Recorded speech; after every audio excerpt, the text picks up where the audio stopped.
Let's play a rapid fire game. You have 2 seconds to answer each one. A for? Apple. B for? Great, thank you. I'm sure most of you thought A for apple. 98% of people are most likely to think so. Good afternoon, dear Toastmasters and guests. Good afternoon. Because that's how we were taught in our kindergarten. Imagine this was done differently. Say, I had asked for all the words starting with A, probably like ace, and aeroplane, A. Different answers would have popped up from everyone's head. Say, I had asked Sudesh to tell the names starting with A. See, he would have asked Anita, Ashita, Ankita, or Anjali. If I asked Athar, he would have said Ayesha Banu or Ashia Banu. Guys, your freedom is taken away by teaching A for apple. Jokes are apart. For decades, people are finding hundreds of flaws in the education system. A. What is the fundamental flaw in the education system? No conceptual understanding, no creativity, rote-based learning, and children are stressed, and the list goes on. Again, what is the fundamental flaw in the education system? A study by NASA shows that 98% of people, 98% of children think different before going to school. But when they go through this education system, at the age of 20, only 2% think different and 98% think the same. Why is it so? Do you see where the problem is? Let me tell you. During the Industrial Revolution in 18th century, our education system was designed to make the people work in factories. Factories did not require people to think.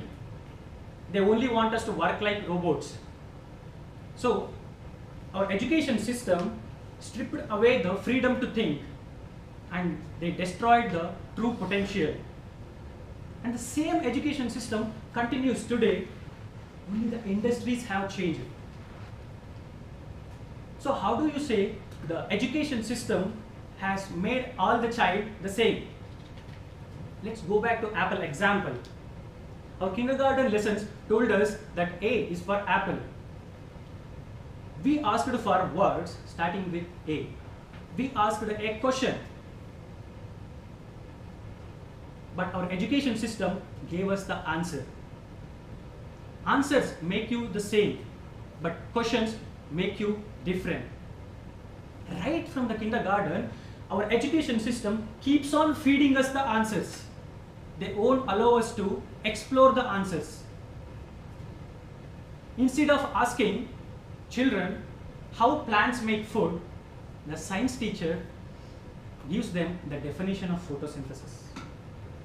Instead of asking them to describe the sun, the teacher tells them that the sun is the fireball at the center of the solar system. Through the years in school, the children lost their capability to think on their own. Whether it's a choice of career, relationship, or any situation in life,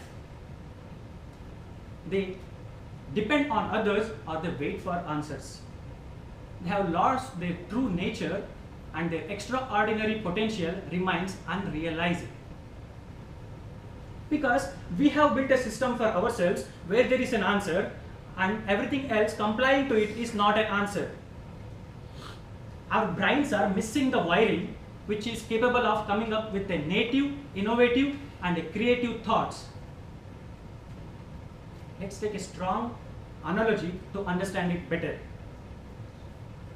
If you are an employer and 2 candidates come up looking for a job, and you are interviewing them and you ask, what is the height of the spire of this building we are in? The candidate 1 says, wow, I'm an architect and I know I memorized all the heights of the building in this campus, and I know it's exactly 155 feet. He answered in seconds. The second candidate says, no, give me a minute. He runs outside the building and he measures the length of the spike on the ground, length of the shadow in the ground, and measures the length of the shadow of his own and ratios the height to the shadow and comes up with a number. And he says it's around 140 feet. Whom you are going to hire? I'm hiring the person who figured it out. Even though his answer is not precise and he took longer time, because he know how to use his mind in a way which is not previously engaged.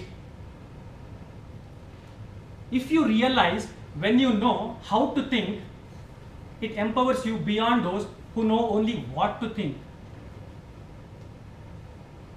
So to conclude on this, I would say we still have time to change ourselves and our system. We change when we stop accepting the facts enforced upon us. We change when we start questioning and probing the solutions provided to us. Encourage the people who bring in creativity at work. Next time when your children start asking too many questions, encourage them and support them. Provide a problem to the child and make them to explore the solutions before providing them a textbook solution to them. Because children are the building blocks of our nation. We need an education system that recognizes that each and every child is unique. And we need to introduce an education system which is based off questioning based and skill based, so that it brings out the extraordinary human potential in the child. So we have to change. Our perception has to change. With that, what are you waiting for? Start questioning. What do you say, Toastmaster?